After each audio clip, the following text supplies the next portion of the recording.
What's going on, guys? Hope you're doing well. Today, we're going to be talking about 5 underrated low level spells. And what do I mean when I say that? So, I'm considering low level spells from first to third level spells in this case.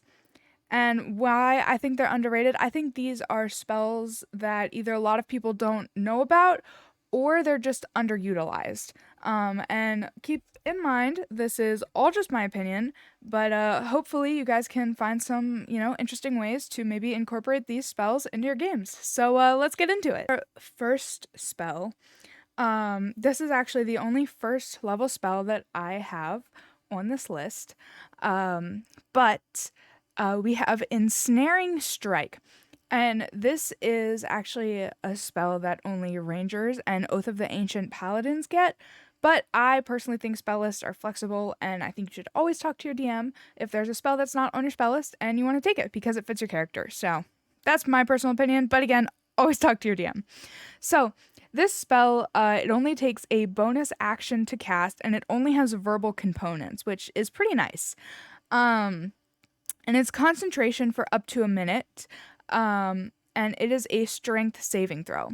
So what this does is the next time you hit a creature with a weapon attack, basically thorns appear from the point of impact, and the target has to succeed on a strength saving throw or be restrained by magical vines until the spell ends. A large or larger creature has advantage on the saving throw, and then if the target succeeds the save, the vines shrivel away. So while restrained by the spell, the target also takes 1d6 piercing damage at the start of each of its turns. And the creature restrained by the vines, or one that can touch the creature, can use its action to make a strength check against the spell DC. On a success, the target is freed. So for a first level spell, this is really good. Not only does it do extra damage, but you're also restraining. Keep in mind, guys, that grappled and restrained are different conditions. So grappled just means your speed is 0, and that's usually the more common one. But restrained means your speed is 0, you can't benefit from any movement, your attack rolls have disadvantage, and attack rolls against the person restrained have advantage, and they have disadvantage on dexterity saving throws. That's a lot. And yes, it's a strength saving throw, so it might be hard to actually grapple someone, but keep in mind, this is a concentration spell, and even if you're just like a 5th level paladin, or a 5th level ranger, and you have extra attack, you can attack them twice, and then, yeah, they would have to, I was just double checking, because this spell doesn't end after a hit, so you can just keep hitting them and then keep trying to restrain them over and over again as long as you're concentrating on the spell. That's crazy. And it's just a weapon attack, so it doesn't have to be a melee weapon either. It can be a ranged weapon. So this spell, personally, I think it's really good and it's really underrated. Yes, strengths, a lot of baddies usually have really high strength, but the nice thing about this is it is concentration, and you can just keep doing it over and over and over and over again.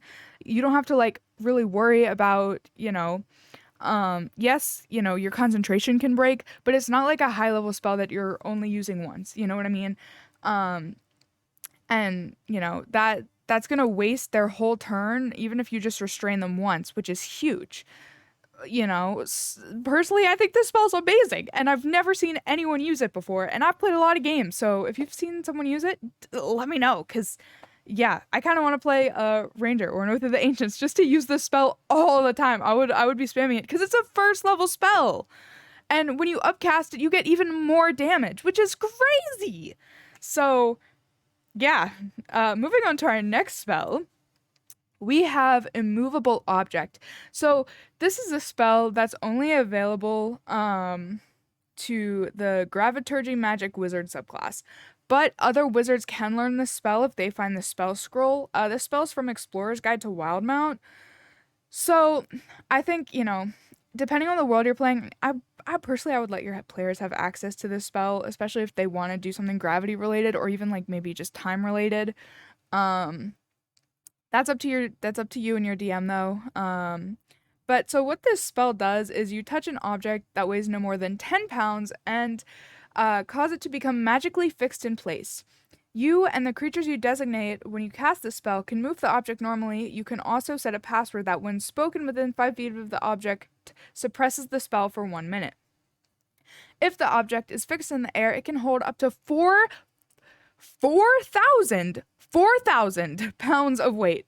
More weight causes the object to fall. Otherwise, a creature can use an action to make a strength check against the spell save DC on a success. The creature can move the object up to 10 feet. So at higher levels, when you cast this spell slot with a level of 4th or 5th level, the DC to move the object increases by 5, and it can carry up to 8,000 more pounds of weight, and the duration increases to 24 hours. And if you can't cast a spell, and if you cast a spell using a slot of 6th or higher, the DC increases by 10, and it can carry up to 20,000 pounds, and the effect is permanent until dispelled. That's kind of crazy. Yes, it's 6th level, so whatever. We're only talking about the 2nd level effects here, but you guys are now aware of it. So I thought this spell was really cool. Unfortunately, it is really limited, but like I said, I would just talk to your DM about getting access to it, especially if it's your character. I think there's a lot of utility use here. The fact that it can, hold up to 4,000 pounds of weight. Like, if you have the object itself can only be 10 pounds, right? But if you, I don't know, have something that's like wide enough that you can stack a bunch of things on it because it can magically hold all this weight now, and then you like put it under a door, and like you're being chased by someone and someone comes through the door, and then you whisper the code, and then all of that just comes like crashing down onto someone. Or maybe you use it to hide like certain objects. Yes, the 2nd level effect only lasts for 1 hour, but I think 1 hour is definitely long enough that you can do a lot of damage with this spell, and there's a lot of cool uses. Like, if you're trying to hide something away from someone that's, I don't know, maybe like doing a check of the tavern or whatever that you're staying in, they're probably going to be out of there after an hour. Or an hour will hopefully give you at least enough time to like figure out another plan to do. I think it's a really cool spell, and there's a lot of utility uses, especially if you're a really creative player. And I think there's even cool damage uses that you could do with this spell. And I really think this spell is only limited by like your creativity, and it's basically like a mini immovable rod, except the immovable rod can be anything. And to me, that's crazy. There's so many cool things you can do with this. It's just like, I love this spell so much. So yeah, that's our first 2nd level spell on the list. And I think these next 2 spells we're going to talk about, spells number 3 and 4, they are from something that I don't think a lot of people are aware of. But it's one of my favorite like little releases that Wizards did. Because it gave us personally some of my favorite spells. So, here we have the 2nd level spell, Flock of Familiars, from the Lost Laboratory of, I'm sorry if I butcher this, the Lost Laboratory of Kawalish. So what Flock of Familiars does, it's a 2nd level spell. It's got a casting time of 1 minute, which that kind of sucks, but it's got a duration time of 1 hour. It is concentration though. And it's verbal and somatic components, and so you temporarily summon 3 familiars, spirits that take animal forms of your choice. Each familiar uses the same rules and options for a familiar conjured by the Find Familiar spell. All the familiars conjured by the spell must be the same type of creature. If you already have a familiar conjured by the Find Familiar spell or similar means, then 1 fewer familiars are conjured by this spell. Familiars summoned by this spell can telepathically communicate and share their visual and auditory senses while they are within 1 mile of you. When you cast a spell with a range of touch, 1 of the familiars conjured by this spell can deliver the spell as normal. However, you can cast a touch spell through 1 familiar per turn. And if you use this spell slot, like you every level higher you cast this spell slot, you get another familiar, which is great. So only Warlock and Wizard get this spell, unfortunately, but to me that personally makes sense because those are the only classes that are really focused around familiars. Um, and I think if you have Pact of the Chain, if you're a Pact of the Chain Warlock, you can make this spell absolutely disgusting. But I think it's really great for everyone because specifically of the touch spell, you can give, like, if you have 3 familiars and there's 4 people in your party, you can give each one of your party members a familiar. And if you have, like, I don't know, Cure Wounds or some sort of, like, buff spell, you can just cast it without touching them as long as, like, that familiar is like maybe like riding on their shoulder or like next to them. And that's super beneficial. And the fact that this spell says you can communicate and you can share their visual and auditory senses while they are within 1 mile of you, but it also doesn't say that I could be wrong about this, but the way that I am reading this, it doesn't state that you have to be like blind and deaf while you're looking through their senses. It just says that they share their senses with you. So if you can like see and hear what they're hearing, that's kind of insane. I could be wrong about that, but that's just how I read it and how I'm interpreting the spell. Other DMs might interpret it differently, but for a 2nd level spell, personally, I think this spell is amazing. I've never seen anyone use it in any of my games, and I've DM'd for a lot of people, and I mean a lot of people, and even people that have played Pact of the Chain Warlocks, and they've had access to this spell, but I don't know why people never take it. There's not even like any weird material or like rare material components you need for this spell. It might be because it's a minute casting time, so you would have to prep it before, but I really think that this spell is awesome, and there's so many cool things you can do with it, because think of just how much versatility you get from one familiar, just one singular familiar. Imagine having 3 of those familiars, and imagine if those if I was looking at Faye, and Faye's my little pseudo dragon familiar, so imagine if those familiars, what if they're gazers, or the beholder familiar, I think it's called a gazer. I could be wrong. I'm sorry if I'm forgetting. But, or you could use the imp familiar stat block. And unfortunately, that's just for Pact of the Chain Warlocks. But still, that's great. Even just the regular wizard familiars, the ones that are like flying, there's so many cool things you can do with that, and especially because you can change the shape of your familiar. Like, when you summon a familiar, it doesn't have to be the same thing over and over and over again. Yes, I know a lot of people like to do that, but sometimes if you change the shape of your familiar, it's even more versatile, and it gives you way more options. And this, this is another spell that I really like because I think it's only limited by your creativity.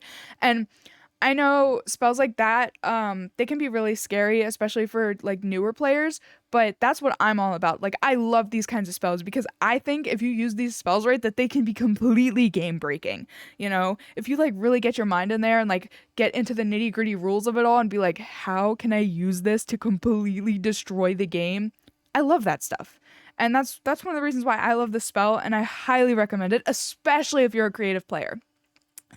And so the next spell that we have is also from the Lost Laboratory of Kowalish, and it's our first 3rd level spell on this list.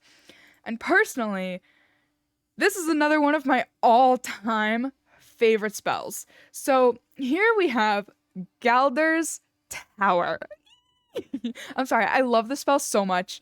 So it's a 3rd level spell with a duration of 24 hours, casting time 10 minutes. You cannot ritual cast this, unfortunately. And it has verbal, somatic, and material components. And it's got like the area doesn't really matter for this. But so for the material components, you need a fragment of stone, wood, or other building material.